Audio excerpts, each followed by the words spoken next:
ফজরের নামাজের পর একটি দোয়া পড়লে তিনটি বিপদ থেকে আল্লাহ পাক রব্বুল আলামিন আপনাকে হেফাজত করবেন। এটা আমার কথা নয়, নবীজি সাল্লাল্লাহু আলাইহি সাল্লাম নিজে আমাদেরকে জানিয়ে দিয়েছেন।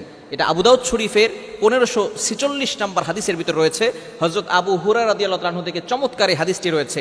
তিনটি বিপদ থেকে আল্লাহ তাআলা আপনাকে হেফাজত করবেন যদি ফজরের নামাজের পরে এই চমৎকার একটি দোয়া আপনি পড়তে পারেন।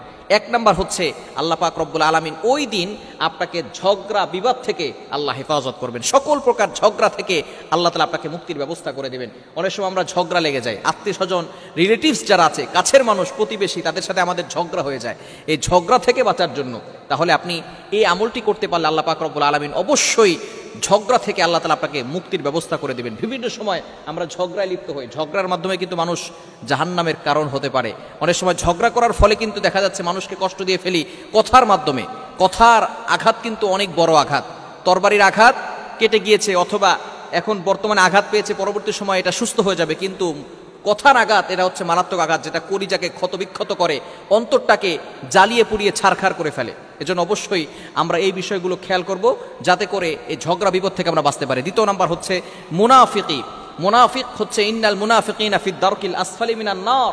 মুনাফিক সবচেয়ে নিচে, একবারে সবচেয়ে জঘন্য জাহান্নামে যাবে মুনাফিকরা, যারা উপরে দেখায় ভালো এবং ভিতরে যারা একেবারে ইসলামের বাহিরে কথা বলে এবং উপর দিক দিয়ে দেখায় যে সে মসজিদের সাথে আছে, ইমাম সাহেবের সাথে আছে, আবার ভিতর থেকে ইমাম সাহেবের বিরুদ্ধে কথা বলে, মসজিদের বিরুদ্ধে কথা বলে, ইসলামের বিরুদ্ধে কথা বলে, তারাই হচ্ছে মুনাফিক। অর্থাৎ উপরে এক, ভিতরে আর এক, এটাই হচ্ছে মুনাফিক। এই মুনাফিকি থেকে আল্লাহ পাক রব্বুল আলামিন তাকে হেফাজত করবেন। এবং 3 নাম্বার হচ্ছে খারাপ চরিত্র থেকে আল্লাহ পাক রব্বুল আলামিন আপনাকে হেফাজত করবেন।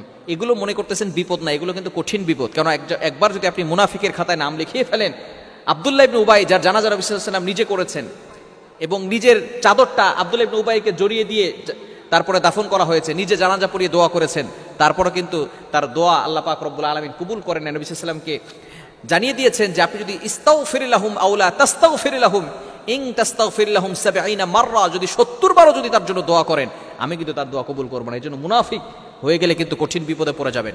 তাহলে আপনি কি দোয়াটা করবেন?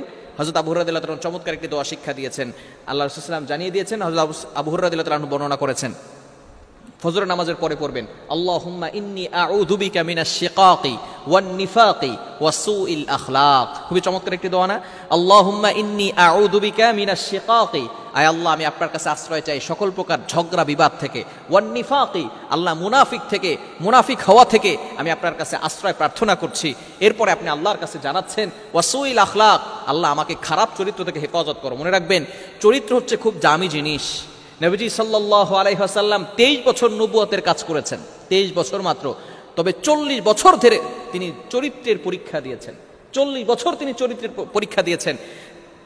কুরাইশের সকল মানুষরা, মক্কার সকল মানুষরা এক নামে চিনত যে মোহাম্মদ, আব্দুল্লাহর ছেলে মোহাম্মদ কখনো মিথ্যা কথা বলে নাই। 40 বছর ধরে তার চরিত্রের উপরে কেউ দাগ দিতে পারে নাই, চরিত্রের উপরে কেউ আঘাত করতে পারে নাই। তিনি 40 বছর ধরে চরিত্রের পরীক্ষা দিয়েছেন।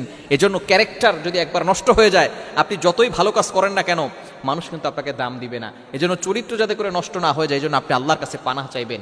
আল্লাহুম্মা ইন্নী আউযু বিকা মিনাশ শিকাকি ওয়ান নিফাকি ওয়া সুইল আখলাক, আয় আল্লাহ আমি আপনার কাছে আশ্রয় প্রার্থনা করছি সকল প্রকার ঝগড়া বিবাদ থেকে এবং মুনাফিকি থেকে এবং খারাপ চরিত্র থেকে আমি আল্লাহর কাছে আশ্রয় প্রার্থনা করছি। এজন্য এই দোয়াটা করা যাবে তো ইনশাআল্লাহ। ফজরের নামাজের পরে এই দোয়াটা পড়লে আল্লাহ পাক রব্বুল আলামিন ওই দিন আপনাকে এই 3টি বিপদ থেকে হেফাজত করবেন। আল্লাহ তাআলা আমাদের সকলকে এই আমলটি করার তৌফিক দান